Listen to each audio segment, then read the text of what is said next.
Hello hi मित्रमैत्रिणींनो, चला शुभ सकाळ. मुलींसाठी टिफिन करायचं आहे. तुम्हाला भाजी दाखवते. मेथीची भाजी करायची आपल्याला सुकी. हे बघा शेंगदाण्याचं कूट घेतलेलं आहे, टमाटा घेतलेला आहे. हे बघा मेथीची भाजी पाण्यात टाकून घेतली आपण. मिरच्या कापलेल्या आहे. चला आता आपण कढई तापत लावूया. तेल टाकून घेऊया आपण. आता कढई तापली आपली. मुलींना मेथीची भाजी खूप आवडते सुकी. शेंगदाण्याचं कूट घातलेला भारी लागते. मुलींच्या टिफिनसाठी रोज प्रश्न असतो काय करायचा, म्हणून मेथीची भाजीच केली होती आज कोरडी. चला पाहूया आपण आता काय कशी करायची ते. चला मुलींचं पण आवरायचं आहे. चला मिरच्या टाकून घ्यायच्या आपल्याला. आता मिरच्या छान परतून द्यायच्या आपल्याला. मग त्याच्यामध्ये आपल्याला टोमॅटो टाकायचा आहे. मी कांदा नाही घालीत भाजीमध्ये, टोमॅटो टाकून अशी भाजी करून पहा, नक्कीच छान लागते. लहान मुलांना आवडते. माझ्या मुलींना ही भाजी खूप आवडते, म्हणून मी कांदा न घालता टोमॅटोच घालते. छान परतून घ्यायचं आहे आपल्याला टोमॅटो. त्याच्यामध्ये मीठ घालूया. टमाटर पटकन येऊन जातं, मग शिजायला मदत होते त्याला. छान हलवून घ्यायची आपल्याला ते. छान परतून घेतले आपण मिरची आणि टमाटर.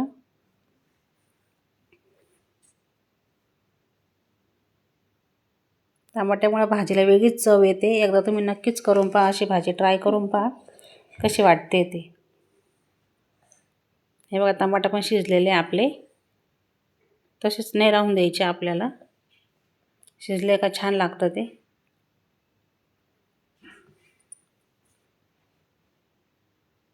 चला आता आपण भाजी टाकून घेऊया त्याच्यामध्ये. पाणी पूर्ण निथळून घ्यायचं भाजीचं आपल्याला. भाजी टाकून घ्यायची पूर्ण. माझ्या मुलींना मेथीची भाजी खूप आवडते. त्यांना टिफिनला रशाच्या भाज्या नाही आवडत, म्हणून मी त्यांना कोरडाच टिफिन देत राहते. कोरड्या भाज्या खूप आवडतात त्यांना. त्याला भाजी छान हलवून घ्यायची आपल्याला पूर्ण खाली बसेपर्यंत. हे बघा छान परतून घेतली भाजी आपण त्याच्यात. पूर्ण भाजी हे झाली का त्याच्यामध्ये छान तेलामध्ये परतून घेतली का मग वरून शेंगदाण्याचं कूट टाकायचं आहे आपल्याला. शेंगदाण्याचं कूट तुम्ही तुमच्या आवडीनुसार टाकू शकता, तुमच्या मुलांना जसा आवडतो तसा, किंवा भाजीच्या प्रमाणात टाकू शकता तुम्ही, ज्या प्रमाणात असेल तशी. थोडा थोडा करून टाकायचा आपल्याला कूट. छान परतून घ्यायची पुन्हा भाजी एकदा. थोडी थोडी हलवून थोडा थोडा कूट टाकत राहायचं, म्हणजे सगळीकडे मिक्स होतो त्याच्यामध्ये.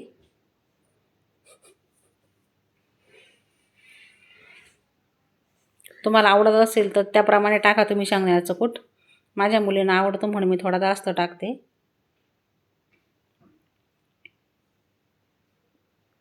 पहा भाजी किती छान दिसते आपली. पाणी पण सुटलेलं आहे त्याला टमाट्यामुळे. थोडं आपण झाकण ठेवूया. आता पाहूया भाजी कशी दिसते आपली, शिजली आहे का नाही ते.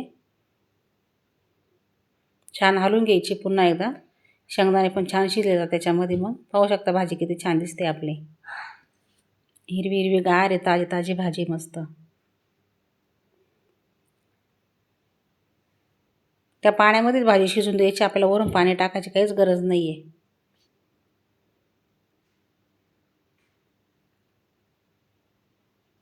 हे पहा आपली भाजी.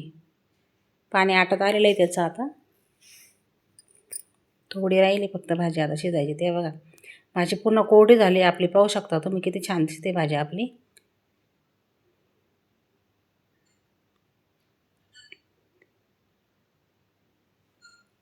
पूर्ण कोरडी झाली भाजी आपली आता. चला तुम्हाला दाखवते मी आता. व्हिडिओ आवडल्यास लाईक करा, शेअर करा, सबस्क्राईब करायला विसरू नका.